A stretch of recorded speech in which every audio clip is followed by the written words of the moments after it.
97,4 Radio Sonora Jogja. Halo, selamat pagi sahabat Sonora. Apa kabar Anda di kesempatan hari ini? Saya yakin hari yang menyenangkan, hari yang istimewa untuk Anda ya. Dan kembali saya senang menemani suasana pagi Anda. Saat ini kita ketemu di program Teras Kota dan seperti biasa juga setiap hari Rabu ya. Kita ada perbincangan seputar kesehatan. Ini bersama Rumah Sakit Dr. Sarjito. Nah, di pagi kali ini kita akan berbincang ya sahabat Sonora seputar tahu lebih dekat tentang sinusitis. Wah, apa ini? Nanti akan disampaikan narasumber kita ada Dr. Anissa Hakul Khairia ya. Kita sapa dulu di pagi kali ini. Halo, selamat pagi Dr. Anissa, apa kabarnya? Selamat pagi Mas Sasa, kabarnya baik, Alhamdulillah. Sehat selalu ini ya. Oke, Wah, tetap jaga kesehatan dokter. iya siap. Oke. Dan di pagi kali ini untuk Anda sahabat Sonora yang mau bergabung, Anda bisa ke 081754832200 untuk SMS dan juga WhatsApp atau bisa juga bergabung melalui sosial medianya Sonora Jogja ya. Mungkin langsung aja dokter kita berkaitan dengan eh, sinusitis bisa dijelaskan dulu dokter. Ini apa sih? Ini terus bedanya dengan flu atau mungkin berkaitan dengan yang lainnya nih monggo dok. Nah, ya. Nah, baik, Assalamualaikum warahmatullahi wabarakatuh. Selamat pagi semuanya ya, semoga sehat selalu ya, walaupun ini kondisinya sedang pandemi seperti ini. Ya, perkenalan dulu, nama saya Dr. Anissa Khairia, ya, sebagai PDS di Sarjito, semester 5 ini. Pagi ini saya akan berbagi sedikit lah tentang sinusitis ya. Mungkin uh, para pendengar pernah dengar tentang sinusitis ya. Gitu. Nah, jadi kalau untuk di THT itu biasanya kita pakai istilahnya rhinosinusitis ya. Jadi kalau biasanya karena dia didahului oleh uh, infeksi pada hidung terlebih dahulu. Jadi untuk sinusitis sendiri itu adalah peradangan pada sinus, di mana kita tahu sinus itu adalah dia ruangan kosong yang membantu keseimbangan tekanan kranial di wajah. Dia biasanya letaknya ada yang di pipi, ada dua pasang di pipi, ada dua pasang juga di antara kedua mata, ada yang di dahi sama ada yang di belakang mata itu ya untuk sinus. Nah, kalau terjadi peradangan pada ruangan tersebut, nah itu namanya sinusitis. Tuh, nah, untuk gejalanya sendiri biasanya paling awal gejalanya pasti pilek ya. Jadi pasti dia akan disertai dengan peradangan pada hidung. Makanya kita sebutnya rhinosinusitis begitu. Hmm, hmm, Nah, cuma hmm. bedanya adalah kalau pilek itu kan biasanya dia sembuh sendiri ya.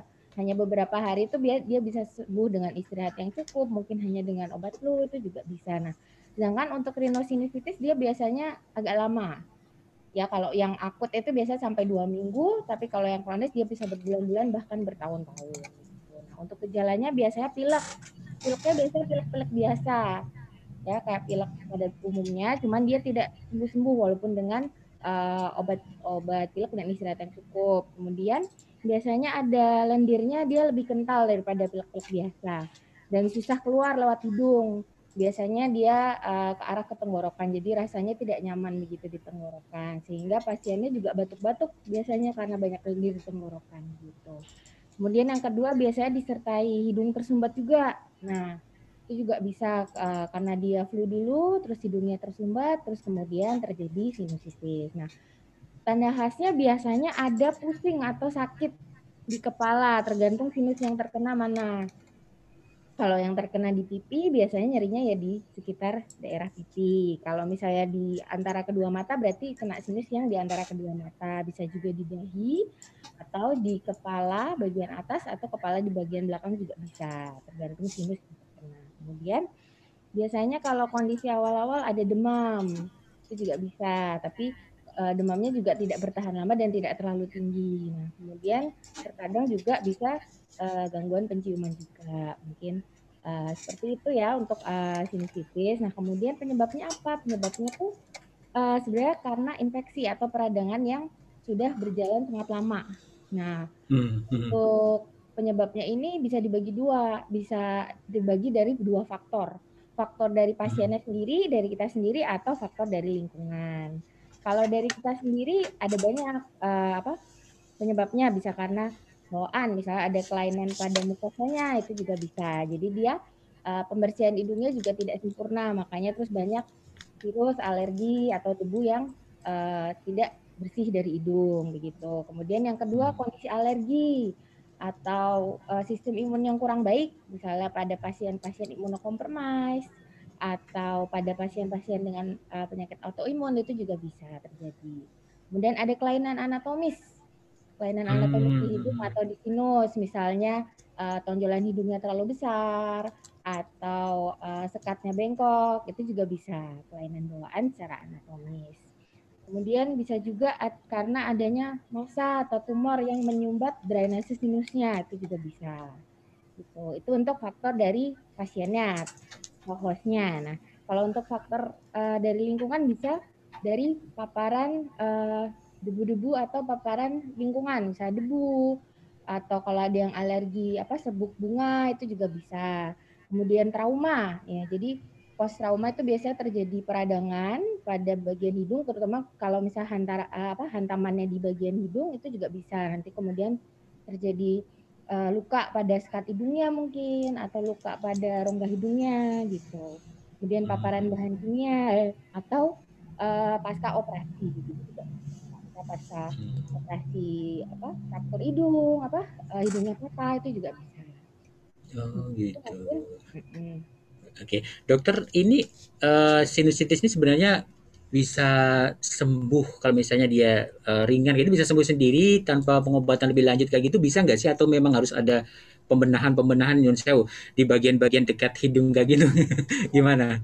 kalau untuk awalnya kalau misalnya kondisinya masih akut, misalnya dia masih kurang dari 7 hari, bisa. Biasanya kalau pasien datang dengan keluhan yang mengarah ke sinusitis, itu biasanya kita tanya dulu, udah berapa hari? Kalau misalnya memang baru pertama kali ini, Mm-mm, kemudian mm-mm. baru kurang dari 7 hari, itu biasanya kita obati dulu, gitu. Obatnya biasanya ya obat-obat flu itu, jadi anti nyeri, anti radang, kemudian antihistamin biasanya untuk mengurangi lendirnya, terus sama antibiotik juga biasanya. Karena paling banyak nih biasanya kalau sudah menimbulkan gejala yang berat itu biasanya sudah ada infeksi bakterinya juga. Jadi kita kasih antibiotik, pengobatannya biasanya selama 2 minggu gitu. Hmm, oke, Kemudian dokter. Ya, oke dokter. Ini saya cut ya. Ini karena kan sekarang flu musim apa ya pergantian yang dicium dingin kayak gini, kemudian sinusitis, terus sekarang juga ada COVID kayak gini. Nah, ini yang menjadi khasnya dari sinusitis biar tidak kita parno ke COVID terus kayak gitu gimana dok? Ada kalau nggak ya? Kalau untuk sekarang karena untuk COVID tuh mungkin gejalanya tidak khas ya. Jadi kalau untuk sinusitis tuh biasanya kalau memang dia sudah sinusitis biasanya dia memang ada nyeri di pipi, paling sering itu pipi dan Oh, antara oke. dua mata itu pasti sinusitis biasanya gitu. Nah, kalau untuk ke arah COVID ya tetap ada kemungkinan pasien sinusitis dengan dia ada infeksi COVID juga bisa, tapi penyebab sinusitisnya bukan COVID-nya biasanya. Biasanya dia udah sinusitis dulu, baru terus terinfeksi COVID itu juga bisa, tapi biasanya ya tetap harus kita lakukan tes swab dulu kalau untuk menegakkan dia COVID apa bukannya gitu. Oh gitu. Jadi beda ya. Jadi nggak mesti larinya ke COVID sebenarnya karena memang ada khas khusus dari sinusitis itu sendiri ya dok ya. Nah, Oke deh. Ini bisa menyerang di usia berapa dok biasanya kayak gini sinusitis itu? kalau untuk usia sebenarnya tidak ada tidak ada batasan usia, tapi biasanya tuh Oh, pada usia-usia produktif ya biasanya yang banyak mm-mm. terpapar faktor-faktor lingkungan, misalnya dia kerjanya di sering tempat AC, itu kan jadi Oh, dia mm-mm. sering-sering gitu ke tempat outdoor, mungkin kena debu-debu gitu. Kalau pada orang dewasa biasanya pada usia-usia produktif. Nah, memang kalau pada anak-anak itu sebenarnya jarang terjadi, tapi karena pas dalam masa anak-anak juga sinusnya belum tumbuh sempurna gitu, jadi jarang juga terjadi pada anak-anak. Mungkin kalau pada anak-anak cuma hanya beberapa saja gitu. Ini termasuk kategori apa ya? Penyakit berbahaya kayak gitu nggak dok? Kalau misalnya tidak ditangani secara khusus atau cepet-cepet kayak gitu? Kalau untuk berbahayanya ya kalau misalnya tidak ditangani pada saat kondisi yang sangat parah, tidak ditangani dengan baik, itu ya bisa terjadi komplikasi. Biasanya Tergantung juga sinusnya apakah kalau misalnya dia hanya satu sinus misalnya dari biasanya tuh yang banyak menimbulkan komplikasi tuh sinus yang di antara kedua mata. Karena itu letaknya kan dekat di apa dasar tengkorak ya, jadi bisa aja infeksinya menyebar ke mata. Kalau misalnya sudah parah sekali Hmm. bisa juga menyebar ke otak juga bisa, tapi itu jarang sekali terjadi. Biasanya kalau orang sudah sinusitis itu kan sudah tidak nyaman ya kan nyeri sekali, jadi biasanya dia langsung periksa begitu. Oh gitu. Sebentar tadi ada komplikasi. Itu maksudnya gimana? Jadi kalau misalnya dibiarkan dengan kondisi yang menyerang itu tadi di tempat-tempat yang khusus kayak gitu, apa ya, bisa berefek ke lain gitu maksudnya atau gimana, Dok? Kalau untuk berefeknya tergantung ya masing-masing orang juga berbeda-beda. Biasanya memang Oh begitu. ya Ya, oke oke. begitu tidak selalu muncul dan jarang sekali muncul biasanya karena ya itu kalau misalnya dia sudah tidak nyaman biasanya kan sudah datang ke dokter THT ya. Nah, kalau biasanya kalau misalnya memang gejalanya sudah sangat berat dengan pengobatan tidak bisa ya itu biasanya kita lakukan pembedahan. Nah, pembedahannya dengan endoskopi nanti begitu. Bedah sinus endoskopi. Kebanyakan yang datang ke Sarjito di kondisi apa ini, Dok? Sarjito biasanya ya yang sudah parah ya, yang sudah maksudnya nggak sudah dengan obat dia sudah dapat antibiotik, sudah dapat semprot, sudah dapat macam-macam tapi juga tetap Oh. tetap apa eh, menetap gejalanya. Nah biasanya tuh kita lakukan pemeriksaan, kita endoskopi, Mhm kita CT mhm. scan. Biasanya kebanyakan itu ada kelainan anatomisnya. Paling sering tuh ke sekat hidungnya biasa bengkok itu paling sering. Kemudian dia ada apa tonjolan hidungnya lebih besar itu juga ada. Biasanya tuh banyaknya karena ada kelainan anatomisnya juga. Berarti kalau, kondisi itu harus dioperasi, Dok? Pasti dioperasi atau ada, hal lainnya yang bisa dilakukan? Kalau untuk kelainan anatomis ya biasanya emang harus dioperasi ya Harus karena itu kan kelainan dioperasi. bentuk ya.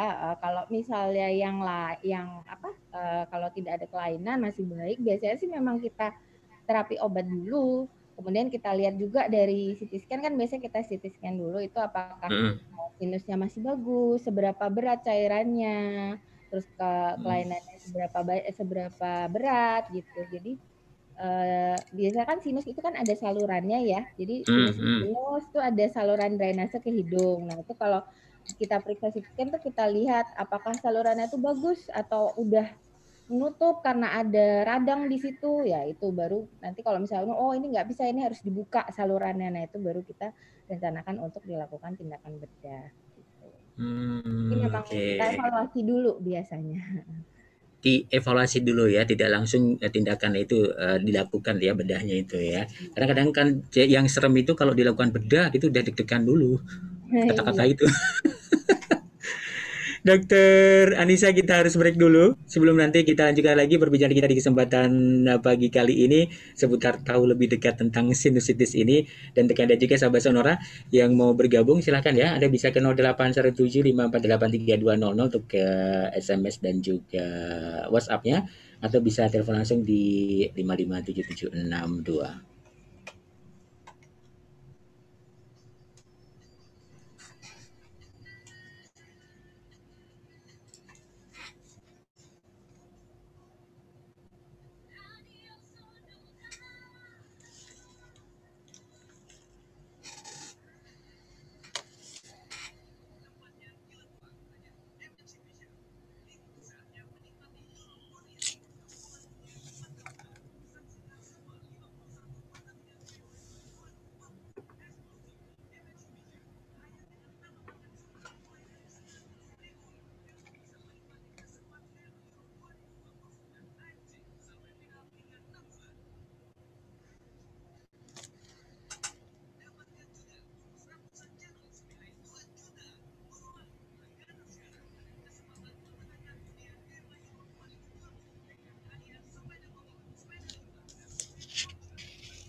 Sahabat Sonora gini, MNC Vision dalam genggaman nonton tayangan kualitas terbaik dari 3 gadget sekaligus ya, untuk dinikmati kapanpun dan dimanapun melalui aplikasi Vision Plus. Berlangganan channel-channel premium lokal, internasional mulai dari 70 ribuan per bulan. Buat yang gila bola, nah ini ada AFC Champions League dan AFC Cup serta pertandingan bola bergengsi lainnya hanya dengan tambah 69 ribu saja ya. Raih bonus original konten, juga fitur keren nonton tayangan favorit hingga 7 hari ke belakang gratis untuk bulan ini. Jadi buruan hubungi 0896 22600503.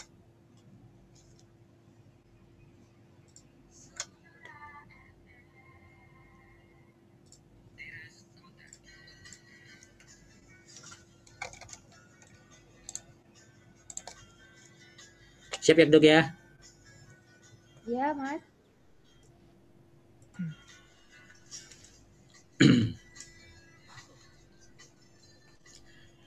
Oke, Sobat Sandra masih dari lantai 2 Gedung Kompas Gramedia Jalan Surotompat Kota Baru Yogyakarta dan kita masih di perbincangan seputar kesehatan di pagi kali ini Sahabat Sonora bersama Rumah Sakit Dr. Sarjito ada Dr. Anissa Hakul Khairia yang menjadi narasumber kita seputar tahu lebih dekat tentang sinusitis. Nah, untuk yang mau bergabung silakan di 557762 untuk teleponnya ataupun juga di SMS dan WhatsApp 0817548320. Tadi sudah sedikit banyak dijelaskan apa itu sinusitis dan itu bisa menyerang di usia berapa juga tadi sudah dijelaskan. Nah, saya kembali ke Dokter Anissa, dokter sambil nanti menunggu yang sudah bergabung juga di kesempatan pagi kali ini. Saya ingin tahu juga. Nah, ini tadi sudah disinggung komplikasinya ya dok ya. Nah, untuk sinusitis itu sendiri dok, kalau misalnya itu tadi karena mungkin ketidaktahuan atau mungkin biasanya kan orang itu kalau belum sakit banget belum ke dokter gitu ya. Nah itu perkembangannya dari ringan sampai ke akut kayak gitu ada masa waktunya kayak gitu nggak dok? Atau periodnya kayak gitu seperti apa? Baik. Terima kasih. Kalau untuk periodenya, biasanya kalau akut itu dia eh, kurang dari 3 bulan. Kalau misalnya udah 3 bulan lebih tuh biasanya dia sudah kronis. Tapi bisa aja dia akut, terus sembuh, terus kambuh lagi itu juga Mm-mm. bisa. Tuh, jadi biasanya sih patokan kita 3 bulan itu. Cuma kalau misalnya untuk baru pertama kali, terus dia baru kurang dari 1 bulan lah atau 3 bulan itu biasanya ya kita tetap terapi sebagai akut. Tapi kalau misalnya dia sudah berulang, misalnya dia datang baru 7 hari tapi sudah berulang, nah itu biasanya kita masukkan langsung ke yang kronis seperti itu. Gitu, Mas. Hmm, oke oke.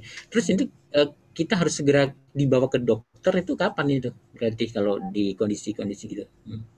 Sebenarnya kan awal-awalnya itu kan dia pasti pilek terlebih dahulu ya. Pilek Jadi dia. biasanya diawali dengan flu biasa ya. Nah, hanya saja kan kita nggak kita kurang bisa memprediksi faktor-faktor yang kita punya dan faktor-faktor lingkungannya kita juga, entah lingkungan tempat tinggal atau tempat kerja gitu. Jadi ya lebih amannya kalau misalnya flu segera diobati gitu. Tuh, jadi segera minum Oh, obat lah, istirahat kayak gitu. Pakai masker kalau perlu kan, kalau faktor lingkungan kan biasanya lebih banyak ya, jadi memang harus hmm, pakai masker gitu.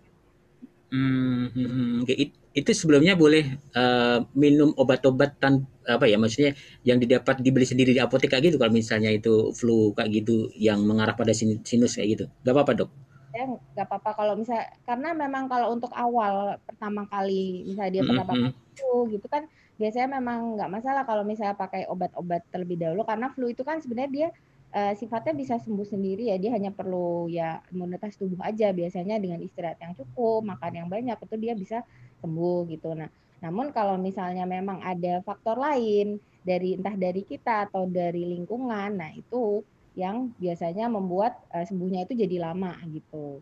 Jadi hmm, gitu. Nah, nanti kalau udah sembuhnya lama kan gejalanya juga makin berat. Kalau ingus itu ingus.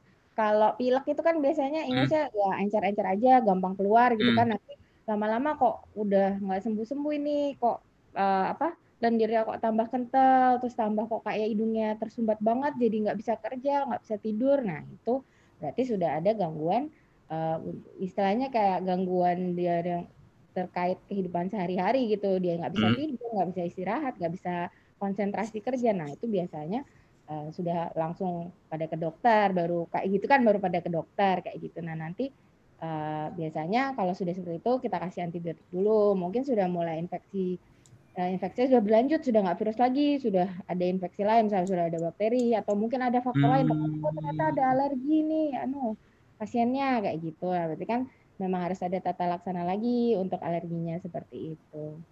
Hmm.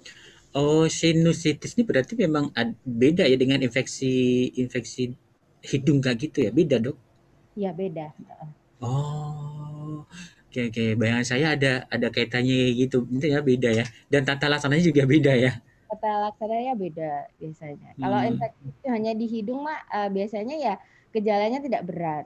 Apa Hmm. kalau Hmm. misalnya di hidung saja dan biasanya cepat sembuh sih kalau hidung kalau untuk flu-flu biasa. Tapi kalau sudah sampai sinus itu biasanya sudah mengganggu apa aliran drainase sinusnya. Jadi sinus itu kan fungsinya ada fungsi drainase ya. Jadi kalau Hmm. uh, Hmm.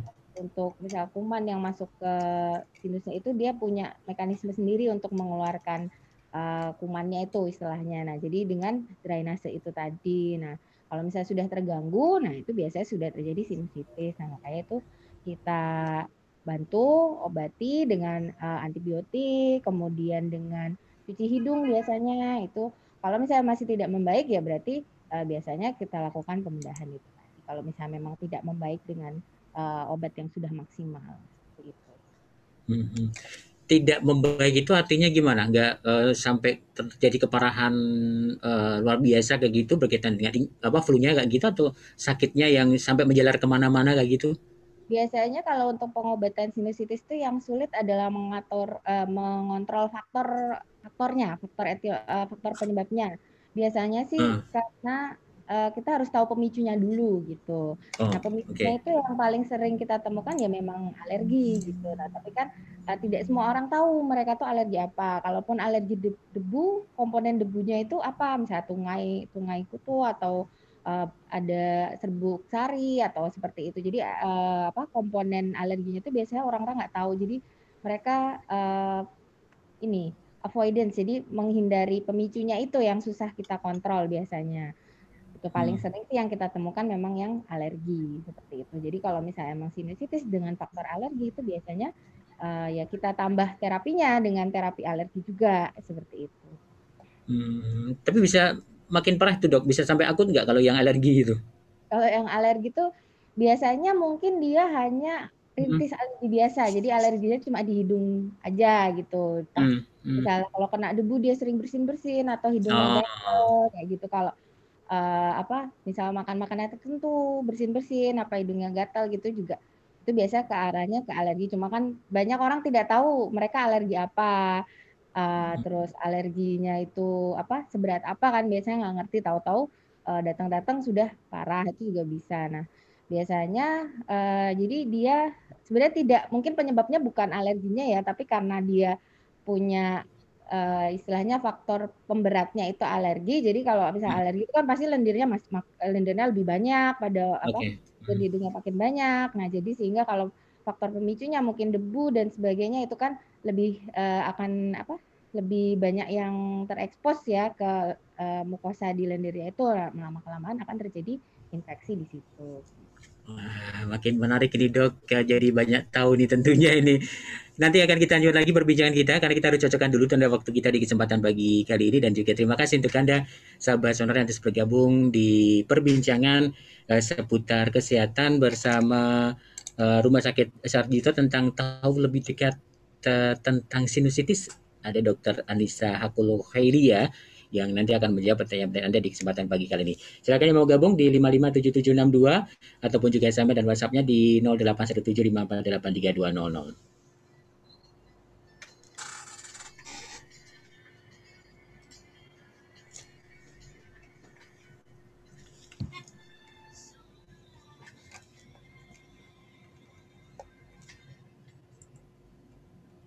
Dok, ini ada yang tanya. Ya, silakan. Sebentar ya.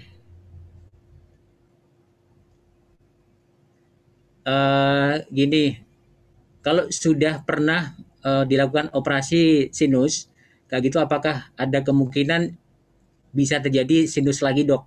Terima kasih. Ya, terima kasih atas Oke. pertanyaannya. Tapi nanti ya, Dok ya. Oh Nanti, ya, Dok. Ini saya bocorin dulu. ya, ya, ya. Ini baru satu ini yang masuk. Ini masih iklan.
Siap, Dok ya.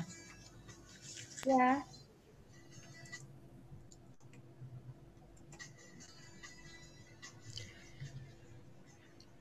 Baik, masih dari lantai 2 Gedung Kompas Gramedia Jalan Suroto 4 Kota Baru Yogyakarta, sahabat Sonora.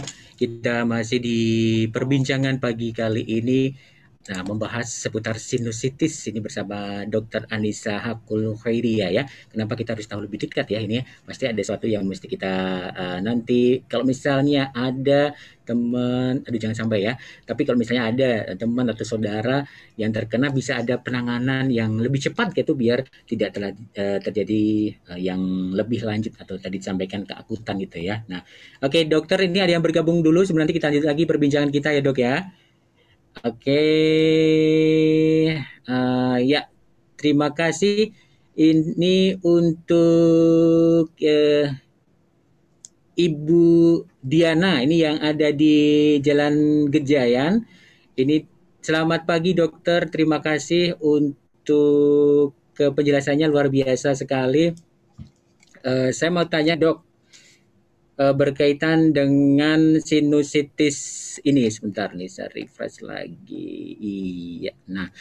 Nah, dokter untuk misalnya saya sudah pernah mengalami operasi sinusitis kayak gitu, apakah masih ada kemungkinan saya bisa terkena sinusitis lagi ya dok? Terima kasih penjelasannya. Selamat pagi. Oke, gimana dok? ya. Ibu Terima Diana. Terima kasih Bu Diana untuk pertanyaannya. Jadi kalau dulu sudah pernah operasi ya, Mm-mm. kalau untuk operasi biasanya kalau setelah operasi itu memang kita evaluasi dulu. Biasanya evaluasinya Mm. tuh sampai minggu ke-6 pos operasi ya. Jadi minggu pertama, minggu kedua, minggu keempat, minggu ke-6. Nah, fungsinya apa? Fungsinya tuh memang supaya memang bekas-bekas operasi seperti darah menggumpal atau ada cairan atau ada kayak krusta. Krusta tuh kayak upil ya kalau kita bahasa ininya tuh memang bersih sekali, kemudian tidak ada struktur-struktur yang misalnya lengket, bisa ada yang tonjolan hidungnya misalnya habis bengkak terus lengket. Nah, itu kita pastikan tidak ada. Nah, asalkan faktor pemicunya itu kita hindari ya. Jadi kalau misalnya dulu misalnya sering kepapar debu, sering kena AC atau sering alergi ada alergi. Nah, itu asal kita kontrol dengan baik itu biasanya jarang sekali kambuh begitu ya. Tapi kalau misalnya setelah operasi kita masih sering alergi, misal udah tahu alergi kucing tapi masih misal pelihara kucing, sering pegang-pegang kucing atau sering kepapar debu atau sering kena kena AC dan Kena sebagainya. Nah, saya. itu baru biasanya tetap akan timbul peradangan lagi gitu. Cuman mungkin peradangannya ya nggak langsung berat banget gitu. Biasanya ya dia timbul lendirnya keluar lagi gitu, misalnya beringus lagi gitu, atau mungkin kok hidungnya jadi tersumbat lagi. Nah, itu juga bisa. Nah, jadi kalau misalnya sudah dilakukan pembedahan, ya itu tetap kita harus mengontrol faktor-faktor pemicunya seperti itu. Kalau misalnya memang alergi atau sensitif terhadap debu ya bisa pakai masker, atau kalau misalnya di daerah ber-AC gitu ya kita hindari, jadi jangan terlalu dingin begitu. Terus tambah cuci hidung. Jadi kita bantu juga kalau kan kita nggak bisa menghindari faktor pemicu lingkungan ya, misalnya banyak debu atau apa itu. Nah, biasanya kita cuci hidung tetap yang rajin gitu supaya bersih hidungnya gitu. Oke. Tapi pada dasarnya sinusitis ini bisa sembuh total kayak gitu nggak, Dok? Kalau sembuh total ya tetap bisa, asalkan itu tadi kuncinya ada di faktor pemicunya, baik dari diri kita sendiri maupun dari lingkungan. Yang paling susah itu yang lingkungan biasanya gitu. Oh, oke. Pemicunya itu ya triggernya dari lingkungan itu yang paling susah bisa gitu ya. Iya. Alergi tadi yang disampaikan untuk alergi dingin atau bulu-bulu kucing atau mungkin debu kayak gitu. Memang harus diwaspadai ya. Kalau sudah tahu itu berarti ya dihindari gitu ya. Oke, ya. Terima kasih untuk Ibu Diana yang ada di Gejayan sudah gabung juga di kesempatan pagi kali ini ya. Dan untuk Anda sahabat sonar yang mau bergabung masih dibuka kesempatan di 557762 ataupun juga SMS dan WhatsApp di 0817548320. Dok, tadi sudah sedikit disinggung berkaitan dengan pengobatan ya, yaitu dilakukan operasi tapi juga bisa dilakukan tadi melalui terapi obat dulu.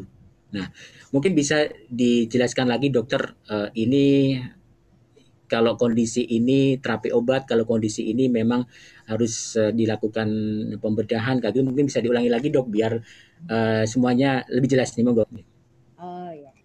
Hmm. Pertama ya biasanya kita cek dulu apakah ada ke arah alergi apa enggak. Dan biasanya kita tes Hmm. alergi dulu. Jadi kita memang tahu memang pasiennya itu ada alergi atau tidak dan Hmm. alerginya terhadap apa begitu. Nah, kemudian kita terapi dulu. Jadi begitu tahu oh ini karena ada faktor alergi nih, alergi apa? Oh berarti pasiennya harus menghindari faktor alergi tersebut.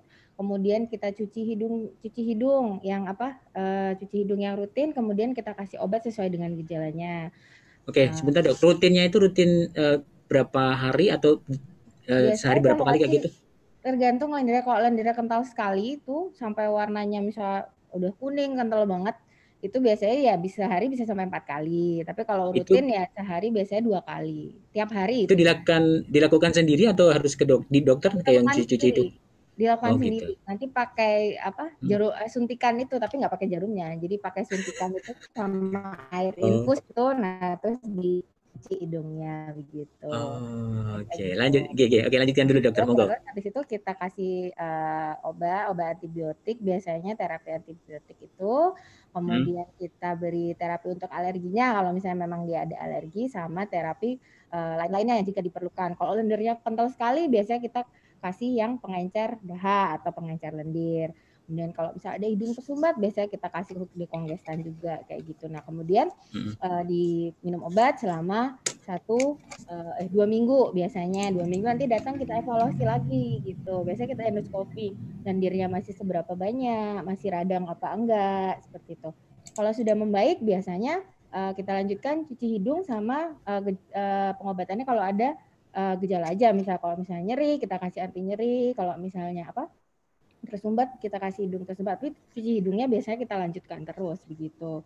Nah, nanti 2 minggu lagi kita Hmm. evaluasi. Kalau membaik, ya sudah. Yang penting dia menghindari pemicunya itu tadi. Nah, tapi kalau misalnya datang misalnya sudah kita periksa memang ada penyulit, misalnya dia ada kelainan anatomi seperti itu tadi, seperti ya itu tadi yang sudah saya jelaskan, Kak. Sekatnya bengkok Ya, atau tonjolannya ya, besar, itu biasanya itu mau nggak mau memang kita lakukan pembedahan. Jadi biasanya sih yang datang itu memang banyak sekali yang punya kelainan anatomis pada hidungnya itu tadi, entah tonjolannya itu besar sekali, tonjolan di hidungnya itu besar sekali, atau ada sekat yang bengkok. Itu biasanya bisa juga kita biasanya sering kita lakukan pembedahan. Nah, tapi kalau misalnya sudah melewati selama 2 minggu pengobatan, kita evaluasi tetap nggak membaik, ininya tetap banyak dan sebagainya, pasiennya tidak bisa menghindari faktor pemicu. Nah, itu biasanya kita bantu dengan pembedahan dulu. Jadi biar drainase lendirnya tuh bagus, drainasenya bagus dulu. Kemudian nanti setelah operasi tetap kita edukasi untuk menghindari pemicunya, tetap cuci hidung juga seperti itu. Jadi memang pengobatannya lengkap gitulah istilahnya. Oke, ya. Pak Agus yang ada di Jalan Lonsari tanya gini, Dok, ini memang penyakit yang sering nggak kita perhatikan. Tapi gini dok, berkaitan dengan sinus yang karena faktor anatomi tubuh. Apakah kalau misalnya orang tuanya itu dulu pernah operasi hidungnya bengkok, nanti kemungkinan ada anaknya yang juga hidungnya bengkok harus dilakukan operasi. Dan biasanya itu bisa dikenali di usia berapa dok kalau misalnya itu masih bayi? Oh, Mm, ke mm. Pak Agus ya tadi ya, ya Ya, terima kasih ya. pertanyaannya. Untuk kelainan anatomis itu biasanya belum tentu ibunya punya, anaknya juga punya. Itu belum tentu. Mm. Maksudnya itu tidak turunan sebenarnya. Jadi bisa Oh. aja ibunya ada, anaknya nggak ada juga bisa gitu. Nah, tapi Mm. kalau untuk sekat yang bengkok itu juga nggak semuanya kita operasi gitu. Jadi kita lihat dulu sekat bengkok itu dia mempengaruhi sinusitisnya apa enggak, membuat gejala hidung tersumbat apa tidak gitu. Biasanya tetap kita hitung derajatnya. Jadi nanti ada caranya menghitung derajatnya gitu. Kalau cuma bengkok sedikit biasanya tidak kita perbaiki. Maksudnya karena ya memang dia tidak mengganggu, tidak menyebabkan gejala. Biasanya tuh yang bengkok ya memang yang sudah bergejala dan menyebabkan gangguan. Nah, itu baru kita perbaiki, kita luruskan. Anak-anak yang dengan sekat bengkok itu biasanya kan kita taunya kalau untuk sekatnya bengkok itu kan dari endoskopi ya atau dari CT scan. Nah, kalau pada bayi biasanya belum bisa dilakukan. Nah, biasanya mulai kita lakukan kalau misalnya ya sudah selesai masa pertumbuhan gitu. Kalau misalnya sudah menimbulkan gejala tapi masih kecil anaknya, biasanya ya tetap kita kasih terapi sesuai gejala aja. Nanti kita lakukan pembedahannya setelah dia sudah pertumbuhannya sudah berhenti gitu, sudah melalui Hmm. masa pertumbuhan, seperti itu biasanya kalau Hmm. untuk anak-anak. Saya jadi pengen tanya nih juga nih, kalau apa secara fisik itu bisa kelihatan nggak? Oh ini terlalu besar apa tadi hidungnya apa yang rongga yang tadi disampaikan dok bengkok atau bengkok itu secara fisik kayak gitu orang awam bisa lihat atau harus memang CT scan gitu? Kalau secara fisik biasanya nggak kelihatan sih, Nggak itu kelihatan ya harus CT scan. ya karena dia tidak menimbulkan gangguan pada tidak menimbulkan perubahan bentuk Oh, dari luar, dia hanya perubahan bentuk dari dalam. Biasanya kita endoskopi kita lihatnya, gitu. oh, Dari oh, endoskopi misal, aduh kok sempit ini hidungnya. Nah, itu kita lihat lagi nanti dari CT scan-nya itu yang membesar tuh bagian tulangnya, apa bagian tulang rawannya, terus di sebelah depan apa belakang. Nah, itu baru nanti kita lihat lewat CT scan. ya. Oh, Tapi saya kalau dari luar kira bisa enggak. ini Enggak hidungnya kecil, ini rawan, enggak gitu juga ya. enggak. Kalau hidungnya kecil yang dalam-dalamnya normal-normal aja ya enggak apa-apa. Oh, bisa juga gitu ya. Aduh, ini kok jadi bayangnya kemana-mana. Oke, oke. Ya, terima kasih untuk Bagus. Ini pertanyaannya bagus. Dan terima kasih juga untuk kalian untuk bergabung di kesempatan hari ini. Dokter, tadi sudah dilakukan, memang tidak harus apa tadi, tidak harus pengobatan, tidak harus operasi ya, karena harus melalui beberapa tahap itu ya, atau dilihat juga di CT scan juga. Ini seperti apa tindakannya kalau misalnya bisa dilakukan secara terapi obat dulu, terapi obat gak gitu ya. Iya. Begitu ya, bisa dibilang gitu ya. Heeh. Oh ya Hmm. mungkin tambahan ya kalau Oke, misalnya ada monggo. juga kalau misalnya dari jadi kelainan anatomis tidak selalu dari hidung juga. Jadi kalau misalnya ada dari Oh. pipi, paling sering tuh sinus yang di pipi itu biasanya ada faktor dari gigi juga. Karena akar gigi geraham yang atas itu dia ada di dasarnya sinus yang di pipi gitu. Jadi kalau misalnya dia ada infeksi di bagian gigi itu juga bisa menyebar ke sinus yang di pipi gitu. Jadi sebenarnya semuanya nggak cuma hidung, dari mulut pun harus kita cek juga, dari gigi terutama. Oh, jadi banyak faktor ya? Ya, tapi itu khusus untuk yang sinus di pipi. Jadi kalau ada nyeri-nyeri di pipi itu biasanya kita apa? Kita curiga itu sinusnya sinus kalau ada nyeri di pipi, sinus di pipi itu kita curiga ada gangguan di gigi juga begitu. Seringnya begitu. Oke, oke, oke. Tok itu kalau misalnya yang sakit-sakit kayak gitu terus dipijit-pijit di bagian-bagian itu sebenarnya boleh nggak itu misalnya muncul apa ya karena mungkin nyeri. Tadi kan ada gejala nyeri-nyerinya kayak gitu kalau dipijit itu agak nyaman kayak gitu boleh nggak kayak gitu sebenarnya itu? Kalau untuk pijit, kalau untuk kenyamanan sih ya nggak apa-apa sih. Tapi kalau untuk menyembuhkan ya nggak bisa. Karena itu kan ya namanya orang Indonesia ya kan suka pijet-pijet gitu biar nyaman. Iya, iya. Pijet-pijet yang hangat-hangat gitu. Oh, gitu. Oke. Baik, kita harus break lagi, Dok. Sebelum nanti kita lanjutkan lagi perbincangan kita dan terima kasih untuk Anda sahabat sonora yang terus bergabung di kesempatan pagi kali ini.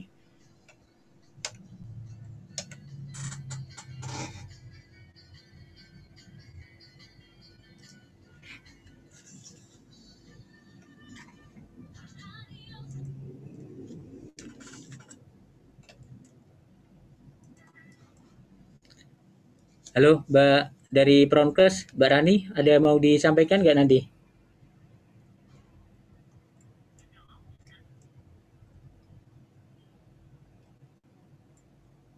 Dokter Anissa, derek yang untuk pelayanan itu dok pelayanan bedah endoskopi untuk sinusitis mungkin bisa disinggung nanti di akhir sesi yang sudah bisa dilakukan oleh teman-teman di THT. Oh ya, ya Bu. Siap. Wah, akhirnya dokter juga ya. Iya, kita via dokter aja, saya nggak usah ngomong. Aman. Oke deh. Makasih ya. Oke, sami-sami.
Siap, Dok? Ya, siap.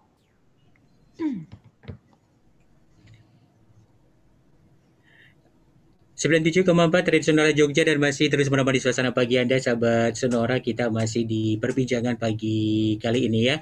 Masih seputar tahu lebih dekat tentang sinusitis. Ada Dr. Anissa Hakul Khairia dari Rumah Sakit Dr. Sarjito. Perbincangan di program Teras Kota 3 pukul 10 nanti ya. Dokter, sebelum nanti kita ke pencegahan, ada em, Ibu Denada ini yang ada di Bantul tanya gini, selamat pagi dok, saya mau tanya sebenarnya saya pikir beberapa tahun belakangan ini saya terkena penyakit asma. Soalnya susah nafas jadi sering nafas dari hidung. Padahal dari keluarga saya tidak ada yang memiliki riwayat asma. Tapi ternyata selama ini saya baru sadar kalau hidung saya yang satu itu tidak bisa buat nafas. Aduh. Terus jadi seperti mampet terus gitu dok. Tapi hidung saya juga baik-baik saja. Nah ini bagaimana dok? Apa yang harus saya lakukan? Oke, silakan dok dari Ibu Denada di Bantul. Ya. Terima kasih Bu Denada. Nah, untuk ini sakit asma ya tadi ya. Nah, kalau untuk asma itu memang berapa ini memang sudah ada bukti kalau misalnya asma itu memang berhubungan juga dengan kejadian rhinosinusitis. Nah, faktornya dari mana ya? Faktornya itu dari peradangan akibat alergi gitu. Jadi biasanya asma itu kan dia berhubungan sekali dengan alergi ya gitu. Nah, jadi peradangan alergi pada saluran bagian napas atas itu juga akan mempengaruhi daerah lainnya. Jadi sebenarnya asma itu dia saluran napas yang bagian bawah. Nah, tapi dia juga bisa juga berpengaruh ke bagian atas yang saluran napas bagian atas lainnya. Contohnya paling sering di hidung. Nah, jadi biasanya asma itu pasien-pasien dengan asma itu juga punya rinitis alergi gitu. Nah, sebenarnya tidak harus ibu atau orang tuanya ada asma, anaknya ada asma, itu juga tidak harus karena saya sendiri suami saya ada asma, anak saya juga nggak asma gitu. Jadi mungkin eyangnya atau buyutnya dulu punya asma dan tidak harus asma, bisa aja alergi. Mungkin dia alergi, bisa rinitis alergi yang di hidung atau yang di kulit. Mungkin kulitnya sensitif, ada lewat dermatitis juga yang alergi, itu juga bisa. Nah, jadi untuk asma itu tidak harus keturunan langsungnya, bisa aja keturunan buyutnya atau neneknya, itu juga bisa. Nah, untuk asma sendiri, kalau untuk berhubungan dengan saluran napas, terutama hidung, itu ya itu tadi, kita harus tahu pemicu asmanya apa. Gitu. Jadi paling sering itu kan faktor lingkungan yang di udara ya, jadi bukan jarang sekali karena makanan.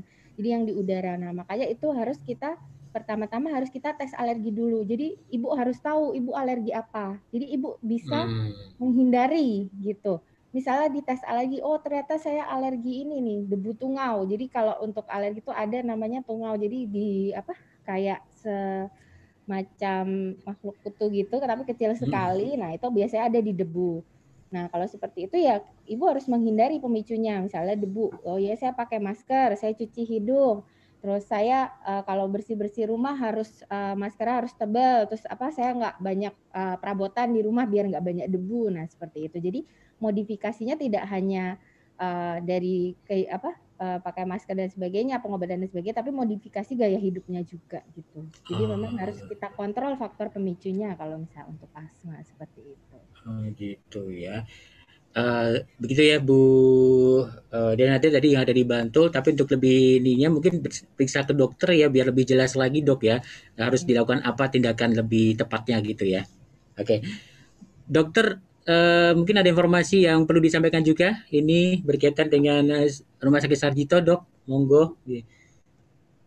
Ya, terima kasih. Jadi untuk di Rumah Sakit Sarjito untuk pengobatan rhinosinusitis yang sudah berat dan dengan faktor anatomis atau faktor-faktor lainnya yang tidak bisa faktor penyakit yang sudah sangat berat, itu kita ada layanan bedah fungsional endoskopik namanya. Nah, jadi ini teknik bedah yang bagus sekali itu kita lakukan dengan bantuan alat endoskopi. Jadi dengan alat endoskopi itu kita masukkan lewat rongga sempit, jadi tidak ada irisan di kulit. Jadi kita masukkannya lewat lubang hidung, kemudian kelainan-kelainan di hidung yang sulit dilihat dengan mata telanjang saja itu juga dapat kita lihat dengan jelas dengan endoskopi karena magnifikasinya bagus ya, jadi pembesarannya sangat bagus. Nah, untuk kelebihannya dia dapat melihat lebih jelas struktur anatomi dan kelainan di dalam rongga hidung atau di dalam sinus, kemudian dapat menentukan lokasi penyakit dengan tepat,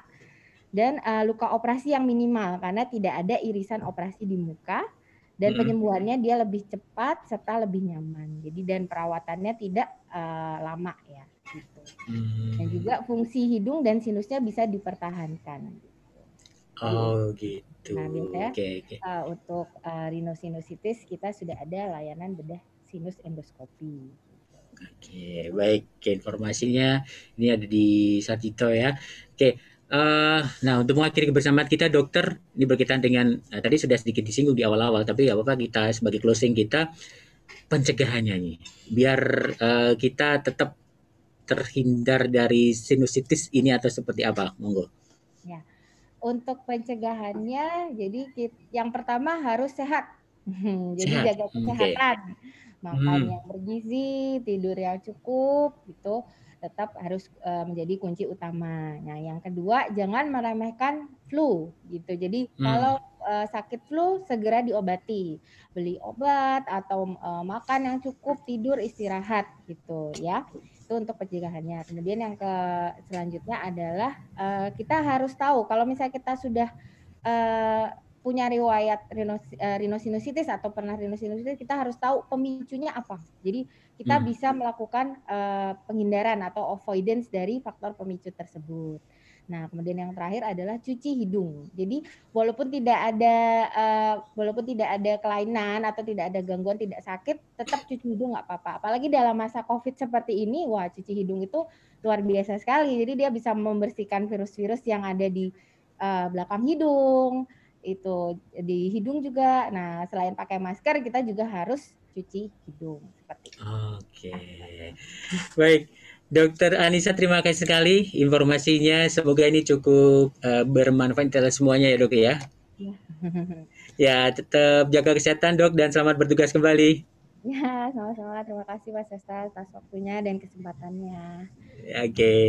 Ya, terima kasih juga untuk Anda sahabat Sonora yang terus bergabung di kesempatan pagi kali ini di perbincangan bersama Rumah Sakit Dr. Sarjito tentang tahu lebih dekat tentang sinusitis bersama Dr. Anissa Hakulu Khairia ya. Dan saya mau pamit, setelah ini ada rekan Hasta yang lainnya yang akan melanjutkan program Teras Kota Indonesia hingga tuntas nanti pukul 12. Selamat siang dan sampai jumpa. Bye-bye.